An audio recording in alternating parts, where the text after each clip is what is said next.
The outlaws dragged her into the saloon. A cowboy fought his way in and carried her out. The night the outlaws dragged her into the saloon, the wind howled like it knew something terrible was about to happen, kicking dust through the main street of Red Hollow and rattling the loose boards beneath the lanterns, and nobody stepped forward because fear had lived in this town longer than hope ever had. And when the saloon doors burst open with a violent crack and two drunken men hauled the young woman inside by her arms, her boots scraping helplessly against the dirt, every man who watched turned away, pretending not to see the terror on her face or the blood on her lip, because the Black Ridge gang owned this town with bullets and broken promises, and tonight they had decided she belonged to them.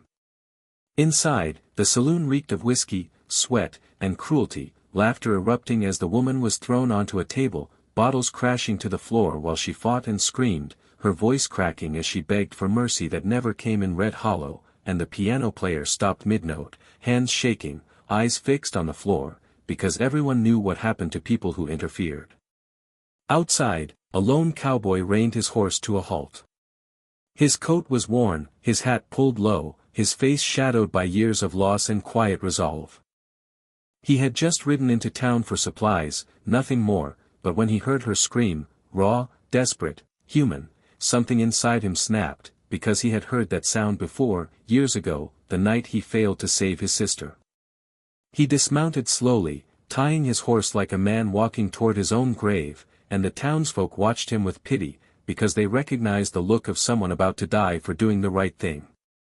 He pushed open the saloon doors, and the room fell silent as his boots hit the floor, eyes turning toward him, laughter dying in throats, because there was something different about the way he stood, unafraid, unyielding, already prepared to bleed. One outlaw laughed and told him to leave before he got himself killed. The cowboy didn't answer.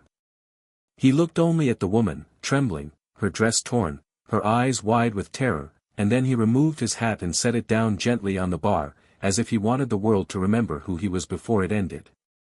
The first punch came fast, smashing into his jaw, but he didn't fall.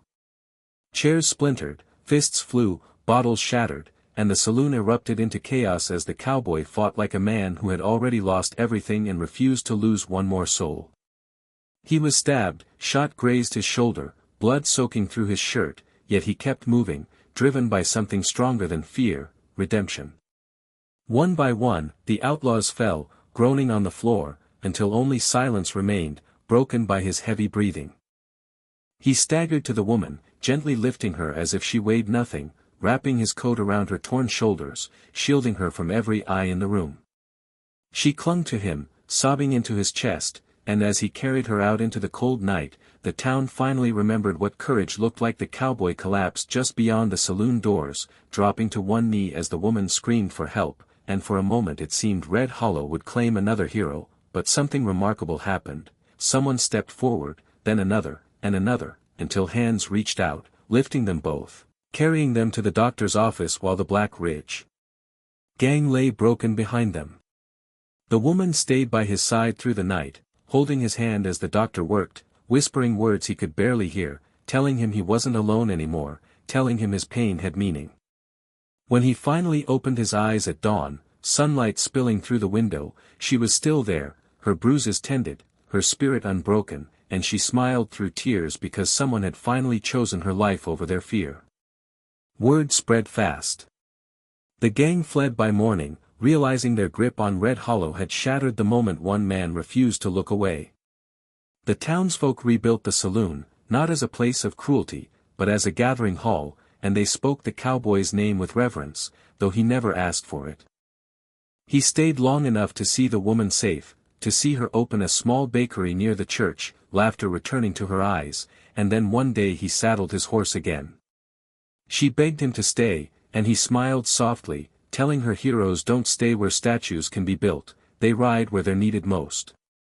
As he rode out, the town stood silent, not from fear this time, but respect, because one act of courage had changed everything.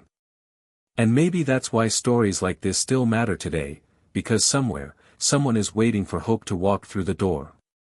If this story moved you, inspired you, or reminded you what real strength looks like, don't forget to subscribe to the channel, because every subscription helps keep stories of courage, humanity, and justice alive.